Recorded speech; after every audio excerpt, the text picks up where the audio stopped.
It didn't happen on my birthday. That would have been too poetic. Too easy.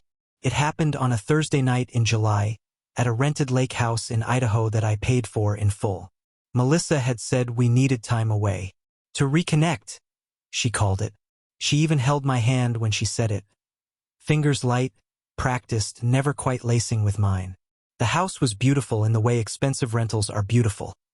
All cedar and stone, vaulted ceilings, glass doors that folded open to the lake. You could hear the water slap against the dock if you left the sliding door cracked. We were supposed to be happy here, supposed to be a family. Melissa's 3 children were there. Hannah, of course, who said it. The others, Eli and Max, were already halfway grown, already half out the door, but not far enough that I wasn't still covering insurance and secondhand cars and devices they upgraded faster than I ever did. It was dinner, the last night before we left. I had grilled salmon on the deck and set the table myself. The wine was chilled. I had picked up their favorite sodas from town. I even remembered Hannah doesn't eat anything that had a nervous system. So I pan-seared tofu with rosemary like I'd seen her do on TikTok. I remember the moment clearly, not because of what she said, but because of what followed. She looked me in the eye and said it calmly. No heat in her voice. No cruelty. You're not my family. You never were. Then she cut her tofu. The knife made a soft click against the plate. For a second, the table went still. Not quiet. Still. Then forks resumed moving. Glasses were lifted. Max asked if there were more napkins. Eli passed the bread. And Melissa? Melissa smiled. Not wide. Not bright. But enough. Enough to tell me this wasn't new to her. This wasn't a spontaneous teenage remark or a flare of adolescent rebellion. This was rehearsed, practiced, discussed, maybe behind closed doors or over texts I never saw. This wasn't a moment. This was a position. I didn't say anything. I nodded slightly, maybe out of instinct, maybe out of shock. I reached for my glass and missed it the first time. My hand trembled slightly. I wasn't angry yet, not even sad. What I felt was something deeper. A door had closed, but it had been closing for years, hadn't it? Slowly, soundlessly, while I paid the bills and ignored the latch clicking into place. The truth was already there. There were signs. I just didn't want to see them. Like how my name was never mentioned when college tours were planned. It was always Mom and I. I drove 6 hours once to walk Max around a campus I'd researched for him. He didn't even introduce me to the admissions rep. Or the way they all said Melissa's house. Though I paid the mortgage. I paid for the roof, the gutters, the new AC unit when the old one wheezed into its grave last July. I remember Melissa laughing once. Lightly, when Eli asked, "Isn't it weird having a stranger live in our house?" She didn't correct him. That laugh, that soft, complicit laugh, should have told me everything. They never used my name. They said him when they talked about me. They said Mom's husband, not my stepdad, not Michael. I remember buying a new refrigerator and hearing Max say, "Look what Mom got us." No one corrected him. No one ever did. I don't think it was deliberate. Not at first. Not cruelty. Just the slow erosion of presence. At some point, I stopped being a person and started being a function. I became background. Invisible but necessary. Like a subscription service they assumed would auto-renew forever. I paid for their devices, their AppleCare, their car insurance, their therapy sessions, their Spotify, their Netflix, their DoorDash. When Hannah cracked her phone screen, I drove 45 minutes to the only Genius bar with a same-day slot. When Eli's laptop died 2 weeks before finals, I bought a new one overnight. When Max lost his job, I covered rent. Again. But none of that bought me a seat at the table. At best, it bought me tolerance. At worst, silence. The difference between me and a stranger was that I remembered their food allergies. Melissa called that love. She said, "They're just kids. Give it time. They'll come around." I gave it time. I gave them more than time. I gave them stability. Their father had left years ago, moved 3 states over and sent cards with Target gift cards inside. Birthday texts. Occasional photos from his other family. He was a ghost, a myth, but somehow still sacred. I was the one who stayed, who showed up. I was the one who spent Christmas Eve assembling furniture while Melissa slept, who drove them to urgent care when they had fevers, who took out the trash, fixed the garbage disposal, replaced the batteries in the smoke detectors, patched the drywall when Max punched it. I was the one who got up early to shovel the driveway so Melissa could make it to yoga. But to Hannah? Not family. Never had been. I think what stunned me most wasn't the sentence. It was the ease of it. The weightlessness. She had rehearsed it. Maybe not aloud, but in her mind.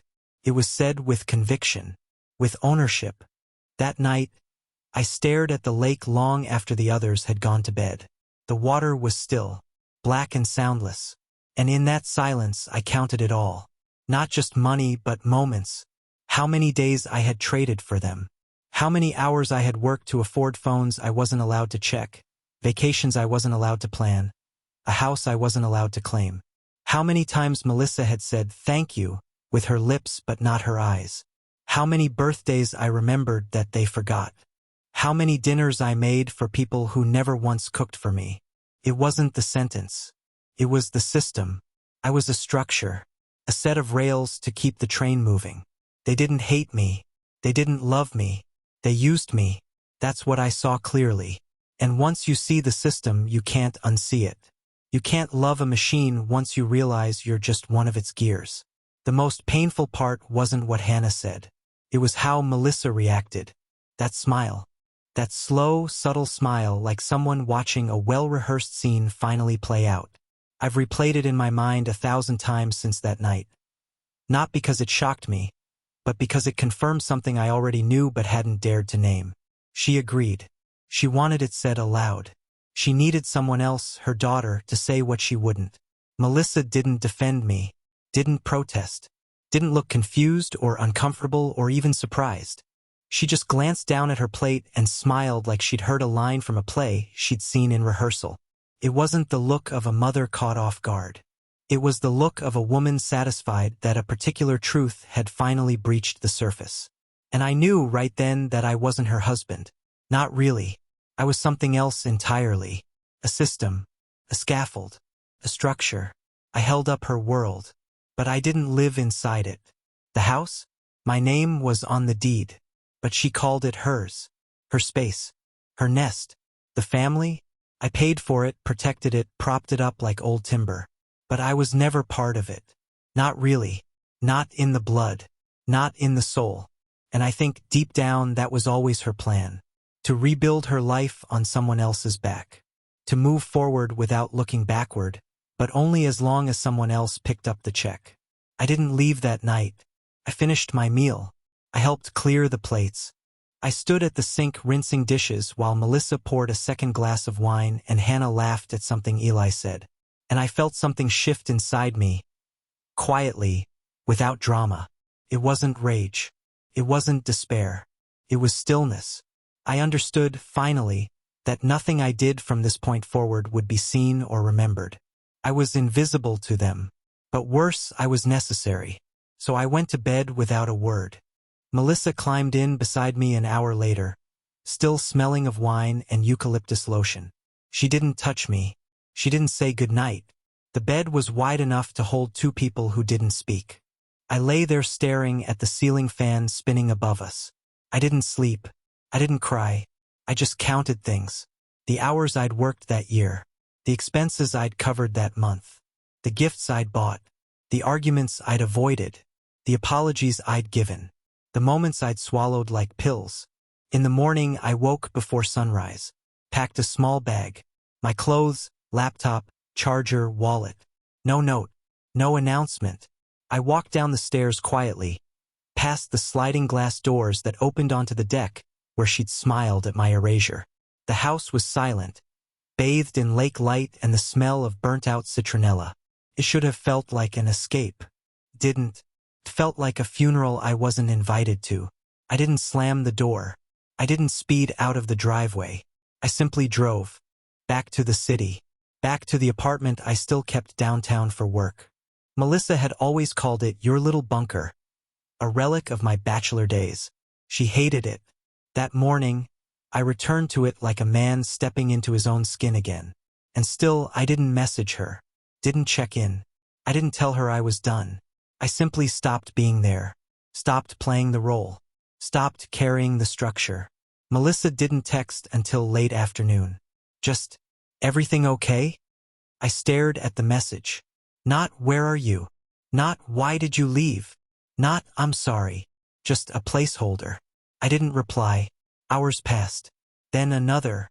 We're heading back tomorrow. Should I pick up groceries? I turned off my phone. That night, I opened my laptop. Logged into the bank. I didn't empty anything. I didn't rage cancel accounts or drain joint savings. I wasn't burning bridges. I was simply stepping off them. One by one, I ended what I had built. Not as revenge. Not as punishment. But as recognition. If I wasn't family, if I never had been, then why fund a life that erased me? I opened the list I kept. Quietly maintained. Never discussed. Rent, $3,200 per month. Utilities, $580 per month. Hannah's private therapist, $260 per week. Eli's car insurance, $148 per month. Max's online courses, $219 per month.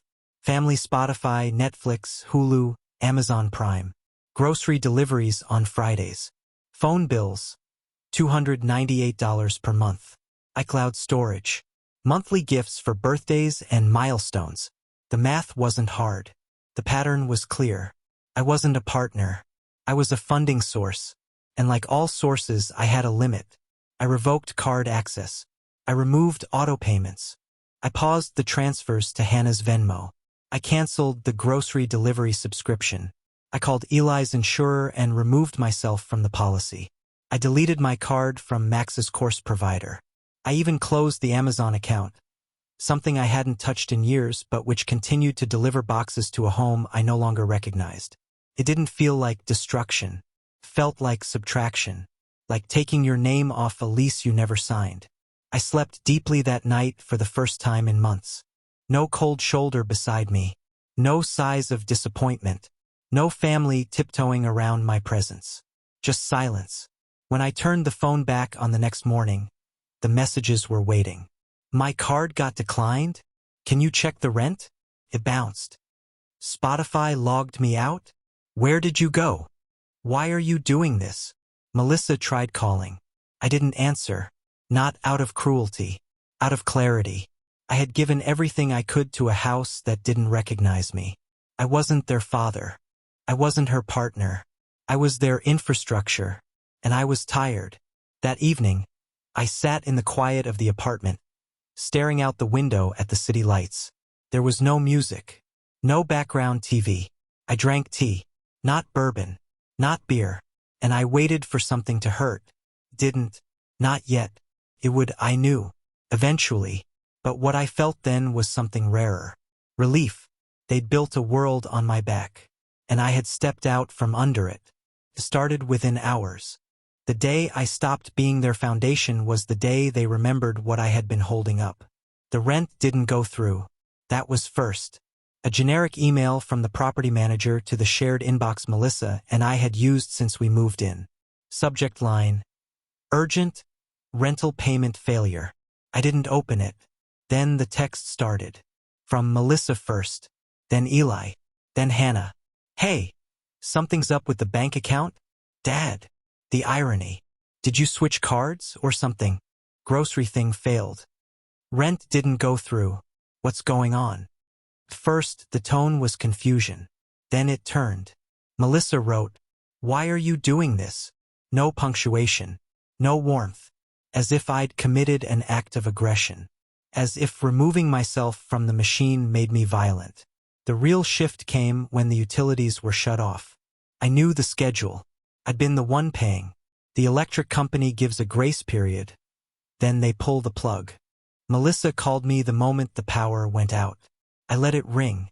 She called again. Again. Then a voicemail. The power's out. The kids are freaking out. What is happening? Michael, this isn't you. Please call me back. This isn't you. No. This wasn't the version of me she was used to. The version who paid without question. who absorbed disrespect like a sponge and wrung himself out in private. That man was gone. In his place stood someone new, someone unfamiliar. Someone who said nothing and paid nothing. 2 days later, the gas bill defaulted. Then the internet. Then came the texts from Eli. Yo, can you fix the Wi-Fi? Can't do my schoolwork. Seriously, what is going on? Are you mad about something? That one made me laugh. Are you mad about something? As if years of neglect could be narrowed down to a mood. As if this were a tantrum. No, this wasn't emotion. This was a conclusion. I'd done the math. Counted the hours. Counted the disrespect. And now the system I had funded, quietly, dutifully, invisibly, was cracking. Melissa sent a longer message that night. Michael, please, the kids are scared. I'm scared. Just talk to me. I don't understand what you're doing. If this is about what Hannah said, she's a teenager. She didn't mean it. You know she didn't mean it. But that was the thing. She did. And more than that, Melissa meant it when she smiled. They all meant it when they moved through the world I paid for without looking at me. I didn't respond. I didn't have to. My absence was speaking for me. A week after I left the lake house, Melissa moved out of the family home. She packed up the kids and drove to her sister's place in Spokane. I only knew because Eli posted a photo from the guest bedroom, new prison LOL, and Hannah tagged a new location in her story. Back in civilization. They hadn't told me. Not even a message. But I wasn't surprised. Because now the house wasn't livable. Not without the one thing they never saw but always relied on, structure. Me. They still hadn't figured it out. They thought the problem was the money. But the money was only ever a symptom. The real structure was presence. Effort. A man who showed up. And when I stopped showing up, their world didn't collapse. It simply went dark. No lights. No heat. No Wi-Fi. No groceries. No answers. Melissa called me from her sister's phone. I answered, finally. Not because I owed her anything, but because I wanted to hear her voice when she realized the truth. She sounded exhausted. Michael. Thank God. I didn't say anything. She kept going. We're with Natalie. Just for a bit. Until we figure things out. I don't understand what you're doing. You can't just walk away like this. You can't just abandon everything. I waited. Let her speak. I know things haven't been perfect. I know the kids can be difficult. But this isn't the way. You're hurting them. You're punishing them. I finally spoke. No, I said. I'm just not funding them. Same thing, she snapped. You know it is. There it was. The slip. The truth. To her, money and love were interchangeable. Not affection. Not respect. Payments. I was never your partner, I said quietly. I was your infrastructure. That's not fair. Neither was your smile, Melissa. She went quiet. I built that house for us, I said. I paid for their futures. I carried their messes. I endured their silence. And you let them spit on me at dinner. She didn't deny it. She just exhaled. Slowly. What do you want from me? She whispered. Could have said a lot. But instead, I told her the only thing that mattered. Nothing. That's the point. And I hung up. That was the last time we spoke for a while. The days that followed were quiet. Too quiet. Which meant something had shifted. Melissa wasn't trying anymore. Not to negotiate. Not to reason. She was waiting. Maybe for me to cool down. Maybe for money to magically appear. Maybe for the version of me she remembered to reemerge and say, sorry, I'll fix it. But I wasn't coming back. And neither was the system. That's when the tone changed. Not from Melissa. From the kids. It was Hannah who broke first. A message late one night. I didn't mean what I said. No context. No warmth. Just that. I didn't answer. She followed up. I was just mad. It was dumb.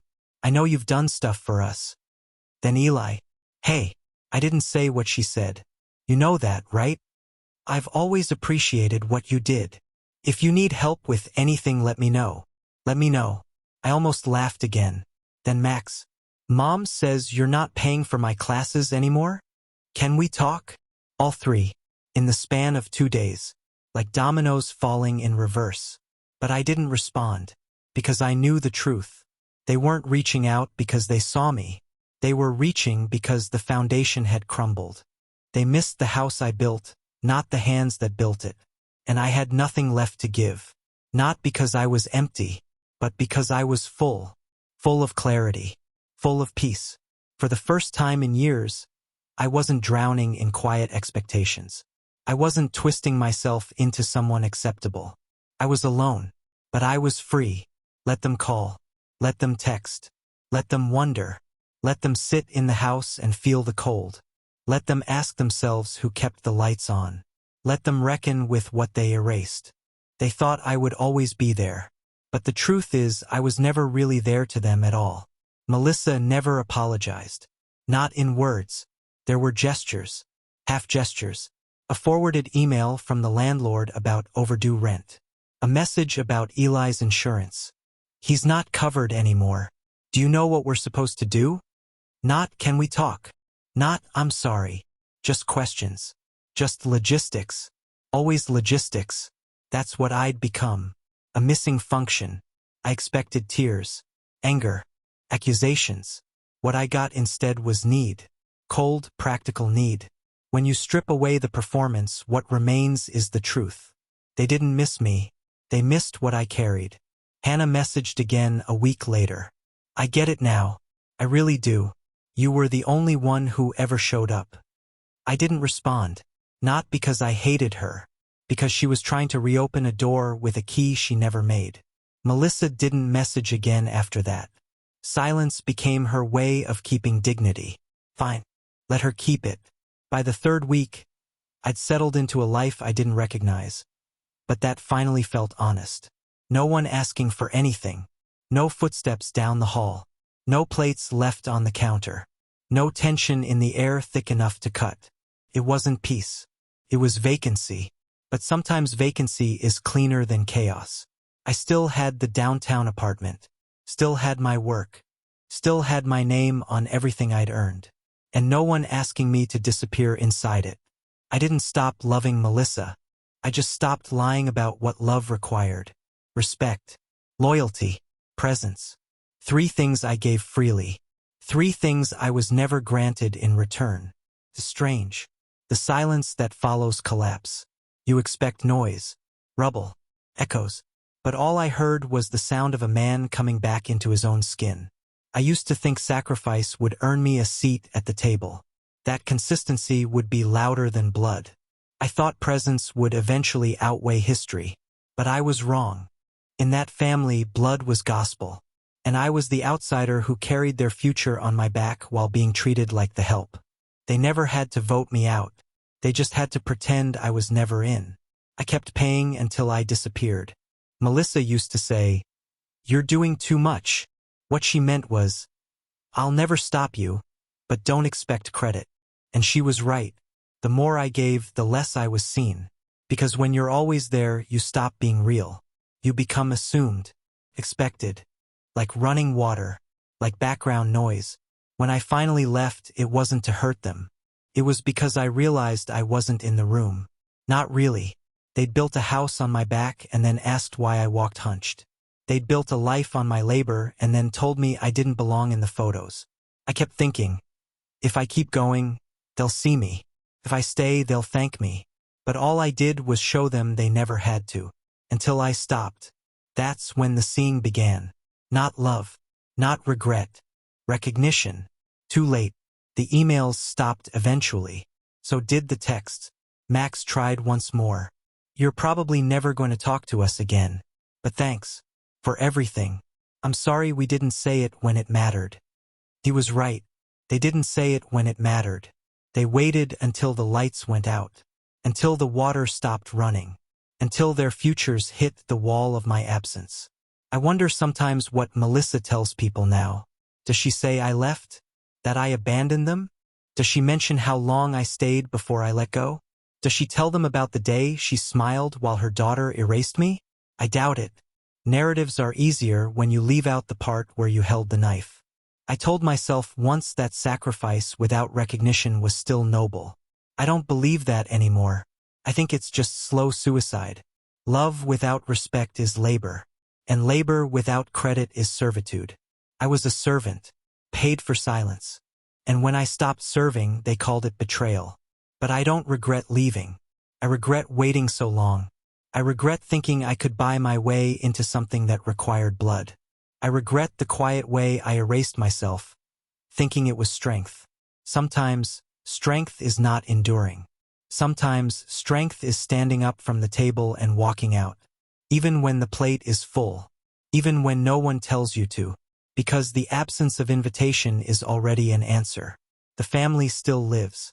Somewhere else. Funded by someone else. Or not at all. I don't know. I don't ask. The chapter is closed. But the question remains. And maybe that's why I wrote this. Not to justify. Not to explain. But to ask you honestly, was I wrong? Was I wrong to stop paying for love that didn't see me? To walk away from a house that I built but was never allowed to own? To leave when it became clear I was never anything but a line item in someone else's budget? Would you have stayed? Would you have kept giving? Or would you have done what I did? Not loudly, not violently, but absolutely. Would you have endured it? Or would you have stepped out like I did, and let them learn what they had lost only when it stopped arriving?